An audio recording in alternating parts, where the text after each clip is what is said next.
Date दी हुई है 16/8/1996, 16/7/1996, 15/8/1997, 18/8 और 1998। यहाँ पे इसका सही आंसर क्या होगा? इसका सही आंसर है ए नंबर, यानी कि 16/8/1996 से यह अधिनियम लागू हुआ था, प्रभावी हुआ था। दूसरा क्वेश्चन है हमारा, मध्यस्थतम एवं सुलह अधिनियम 1996 किस अधिनियम द्वारा नया संशोधन किया गया था? ठीक है, 2016 का अधिनियम संख्यांक 3 द्वारा, 2016 का अधिनियम संख्यांक 6, 2015 का अधिनियम संख्यांक 3 द्वारा या 2016 का अधिनियम संख्यांक 5 द्वारा किस संशोधन के द्वारा यहाँ पे नया संशोधन ऐड हुआ था इस एक्ट में? तो आपके यहाँ पे यदि आपको पता है किसी भी क्वेश्चन के आंसर, तो आप कमेंट बॉक्स में कमेंट करके बता सकते हैं। ठीक है, तो इसका सही आंसर कौन सा होगा? 2016 का अधिनियम संख्यांक 3 द्वारा। इसमें क्या हुआ? कुछ अमेंडमेंट्स लाए गए थे इस एक्ट में। नेक्स्ट क्वेश्चन है हमारा, 2016 के अधिनियम संख्यांक 3 द्वारा मध्यस्थता एवं सुलह अधिनियम 1996 की विभिन्न धाराओं में किए गए संशोधनों को प्रभावी होने की तिथि क्या है? यानी कि जो अभी हमने संशोधन देखे, ठीक है ना, पिछले क्वेश्चन में, वो संशोधन कब से लागू हुए हैं? ठीक है, तो यहाँ पे आपका 23/10/2015, 23/11/2015, 23/4/2015 या 23/7/2015 से। तो यहाँ पे इसका सही आंसर क्या होगा? 23/10/2015 से ये अधिनियम, ये जो संशोधन थे वो लागू किए गए थे। नेक्स्ट क्वेश्चन है, मध्यस्थता की परिभाषा किस धारा में दी गई? यानी कि जो आर्बिट्रेशन है उसको कहाँ पर डिफाइन किया गया है आर्बिट्रेशन एंड कंसिलिएशन एक्ट में? तो यहाँ पे इसका सही आंसर क्या होगा? 2A में यहाँ पे मध्यस्थता एंड आर्बिट्रेशन को परिभाषित किया गया है। अब ये तो बात हो गई आर्बिट्रेशन की, ठीक है। अब यहाँ पे एक ही और आता है कि मध्यस्थता द्वारा करार की परिभाषा किस धारा में है? यानी कि आर्बिट्रेशन के माध्यम से जो एग्रीमेंट होते हैं उसकी जो डेफिनेशन है वो कहाँ पे बताई गई है? 2 खा में, 2 गा, 2 घा या 2 अंगा में, यानी कि 2E में। तो यहाँ पे इसका सही आंसर क्या होगा? 2B में। यहाँ पे क्या किया गया है? इसकी परिभाषा बताई गई है। नेक्स्ट आता है हमारा, अंतर्राष्ट्रीय वाणिज्यिक मध्यस्थता की परिभाषा किस धारा में है? 2 चा में है, 2 खा, 2 गा या 2 घा में? तो यहाँ पे इसका सही आंसर क्या हो जाएगा? इसका जो सही आंसर है वो 2 चा यानी कि 2F में किसकी परिभाषा दी गई है? अंतर्राज्यिक वाणिज्यिक मध्यस्थता की परिभाषा यहाँ पर बताया गया है। नेक्स्ट है आता है आपका कि मध्यस्थम करार की किस धारा में उपबंधित है? यानी कि जो मध्यस्थम करार होता है वो किस धारा में उसका प्रावधान है? अभी तो हमने परिभाषा देखा था, लेकिन अभी यहाँ पे इसका प्रावधान कहाँ पे किया गया है? धारा 7 में, धारा 6 या धारा 5 या धारा 3? तो यहाँ पे इसका सही आंसर क्या होगा? धारा 7।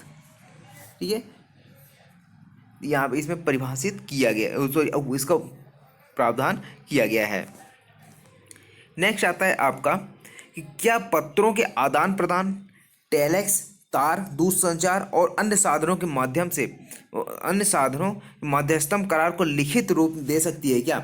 यानी कि जो यहाँ पर जो चीज़ें बताई गई हैं, एक तो पत्रों के आदान प्रदान के द्वारा, ठीक है ना, दूसरा आता है टेलेक्स, तार या दूरसंचार। ये इसी प्रकार के कोई अन्य साधन है जिनके माध्यम से क्या मध्यस्थम करार को किया जा सकता है लिखित रूप में। तो यहाँ पे है हाँ, धारा उपधारा 4 खा के अंतर्गत, हाँ धारा 6 के अंतर्गत, आ और बा दोनों, या फिर कोई भी नहीं। तो यहाँ पे इसका सही आंसर क्या होगा? ये किया जा सकता है धारा, यहाँ पे उपधारा 4 के खा के अंतर्गत। ठीक है, तो यहाँ पे धारा 6 की उपधारा 4 खा के अंतर्गत किया जा सकता है। उसके बाद नेक्स्ट है, जहाँ मध्यस्थम करार के प्रारंभ के पूर्व न्यायालय अंतरित उपाय का आदेश पारित करता है, ठीक है, वहाँ मध्यस्थम कार्यवाही आदेश पारित होने करने की तिथि से कितने दिन के भीतर प्रारंभ की जाएगी? 60 दिन, 90 दिन, 40 दिन या 50 दिन? तो यहाँ पे इसका सही आंसर क्या हो जाएगा? इसका सही आंसर है 90 दिन, यानी कि बी नंबर की इसका करेक्ट आंसर है। नेक्स्ट क्वेश्चन है, मध्यस्थों की संख्या के बारे में उपबंध किस धारा में किया गया है? यानी कि मध्यस्थों की संख्या के उपबंध किस धारा में बताया गया है? तो यह धारा 10, धारा 12, धारा 15 या धारा 20 में? तो यहाँ पे इसका सही आंसर क्या हो जाएगा? इसका सही आंसर है ए नंबर, यानी कि 10 में। नेक्स्ट क्वेश्चन है हमारा, मध्यस्थों की संख्या के बारे में क्या सत्य है? पक्षकार मध्यस्थों की संख्या अवधारित करने के लिए स्वतंत्र हैं। पक्षकारों द्वारा अवधारित संख्या सम नहीं होनी चाहिए, यह आ और बा दोनों, या फिर कोई भी नहीं। तो यहाँ पे इसका सही आंसर क्या होगा? तो यहाँ पे इसका जो सही आंसर है वो हो जाएगा आपका कि पक्षकार मध्यस्थों की संख्या अवधारित करने के लिए स्वतंत्र है। ठीक है, तो पक्षकार क्या कर सकते हैं, जो मध्यस्थ हैं उनकी संख्या डिसाइड कर सकते हैं, उनकी उसके लिए वो फ्री है। ठीक है ना, स्वतंत्र है कि कितने भी संख्या हो सकती है। नेक्स्ट क्वेश्चन है, मध्यस्थों की नियुक्ति संबंधी उपबंध किस धारा में किया गया है? धारा 11 में, धारा 14, धारा 15 में, या फिर धारा 12? ठीक है ना, यहाँ पे इसका सही आंसर क्या हो जाएगा? इसका जो सही आंसर है वो हो जाएगा धारा 11 में यहाँ पे। ठीक है, नेक्स्ट क्वेश्चन है हमारा, मध्यस्थ के बारे में क्या सत्य है? आपको यहाँ पे ये जरूर ध्यान रखना होगा कि जो क्वेश्चन पूछा जा रहा है उसमें सत्य पूछा जा रहा है कि असत्य पूछा जा रहा है, क्योंकि इसी में कंफ्यूजन होता है और इसमें क्वेश्चन गलत हो जाते हैं। ठीक है, तो यहाँ पे क्या पूछा गया है कि मध्यस्थ के बारे में क्या सत्य है, यानी कि इसमें कुछ गलत भी दिए होंगे। तो किसी राष्ट्रीयता का व्यक्ति मध्यस्थ हो सकता है, किसी राष्ट्रीयता का व्यक्ति मध्य हो सकता है जब तक पक्षकारों द्वारा अन्यथा करार ना हो। दूसरे राष्ट्रीयता का व्यक्ति मध्यस्थ नहीं हो सकता है। तीसरा है कि उपरोक्त में से कोई नहीं। तो यहाँ पे इसका सही आंसर क्या हो जाएगा? इसका सही आंसर है ए नंबर का, यानी किसी राष्ट्रीयता का व्यक्ति मध्यस्थ हो सकता है जब तक पक्षकारों द्वारा अन्यथा यानी कि एग्रीमेंट ना हो जाए, जब तक पक्षकारों के द्वारा, तब तक ये क्या है, मध्यस्थ हो सकता है।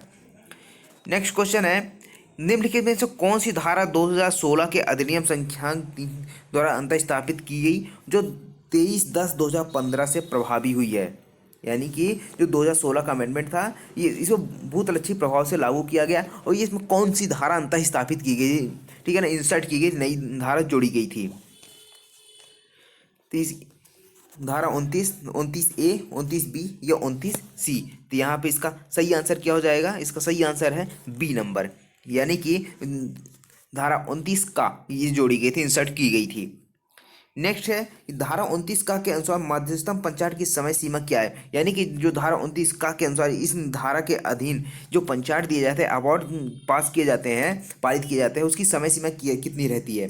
तो मध्यस्थम अधिकारी द्वारा निर्देश ग्रहण किए जाने की तारीख से 12 मास की अवधि के अंदर, 6 मास, 3 माह या 4 माह? यहाँ पे इसका सही आंसर क्या हो जाएगा? इसका जो सही आंसर है वो हो जाएगा 6 माह। ठीक है, बी नंबर का ऑप्शन सही है। नेक्स्ट क्वेश्चन है हमारा, मध्यस्थम अधिकरण का समझौता के संबंध में क्या उपबंध है? यानी कि जो मध्यस्थम अधिकरण है उसके द्वारा जो समझौता किए जाते हैं उसमें उसके बारे में क्या क्या प्रोविजन है बताए गए हैं। ठीक है, तो यहाँ पे 4 ऑप्शन दिए गए। पहला है, पक्षकारों की सहमति से मध्यस्थम अधिकरण समझौता प्रोत्साहित करने के लिए मध्यस्थम कार्रवाई के दौरान किसी समय मध्यस्थम सुलह यानी प्रक्रियाओं का प्रयोग कर सकता है। यानी कि जो अधिकरण समझौता किया जा रहा है उस टाइम पे जो प्रोसीडिंग होती है, तो प्रोसीडिंग के दौरान कभी भी क्या किया जा सकता है, समझौता सुलह की प्रयोग किया जा सकता है, उस शक्ति का प्रयोग किया जा सकता है पक्षकार के द्वारा। दूसरा है, मध्यस्थता सुलह अधिनियम 1996 की धारा 30 में ऐसा उपबंध किया गया है, आ और बा दोनों, या फिर अधिकार समझौता नहीं करा सकते, यानी जो ट्रिब्यूनल होते हैं वो समझौता नहीं करा सकते हैं। तो यहाँ पे इसका सही आंसर क्या हो जाएगा? इसका सही आंसर है सी नंबर, यानी आ और बा दोनों सही हैं। उसके बाद नेक्स्ट क्वेश्चन है, अधिकरण अनुरोध प्राप्ति की कितने दिनों के अंदर पंचायत में गलती का सुधार कर सकता है? यानी कि जो पंचायत है, यानी जो अवार्ड पारित किया गया है उससे कुछ गलती है तो उसको सुधार करने के लिए कितने दिन के अंदर अनुरोध किया जा सकता है? 30 दिन, 60 दिन, 90 दिन या 40 दिन? ये काफ़ी इंपॉर्टेंट क्वेश्चन है और कई बार एग्जाम में पूछा जाता है। तो यहाँ पे इसका सही आंसर क्या हो जाएगा? ए नंबर का, यानी कि 30 दिन के भीतर आपको क्या करना होगा? अनुरोध यहाँ पे किया जाएगा। अनुरोध जब प्राप्त होगी उसके 30 दिन के अंदर जो गलती है उसको सुधार किया जाएगा। नेक्स्ट क्वेश्चन है हमारा, मध्यस्थ पंचायत सुधार करने के लिए आवेदन के संबंध में क्या सत्य है? यानी कि जो मध्यस्थम पंचायत है उसको सुधार करने के लिए क्या क्या सही है इसमें बताना है आपको। धारा 33 तक उपबंधित है। ठीक है, पंचायत अनुरोध की प्राप्ति 30 दिन के अंदर आवश्यक समझता है तो सुधार करेगा या निर्वाचन करेगा? आ और बा दोनों, कोई इनमें से कोई नहीं। तो यहाँ पे इसका सही आंसर क्या हो जाएगा? इसका सही आंसर है सी नंबर का, यानी आ और बा दोनों, यानी धारा 33 यानी कि 33 में उपबंध किया गया है इसका, और 30 दिन के अंदर क्या करना होगा? सुधार करना होगा। यदि उसको लगता है सुधार करना चाहिए तो सुधार करेगा। नेक्स्ट क्वेश्चन आता है, मध्यस्थम पंचायत को अपास करने के लिए आवेदन से संबंधित धारा कौन सी है?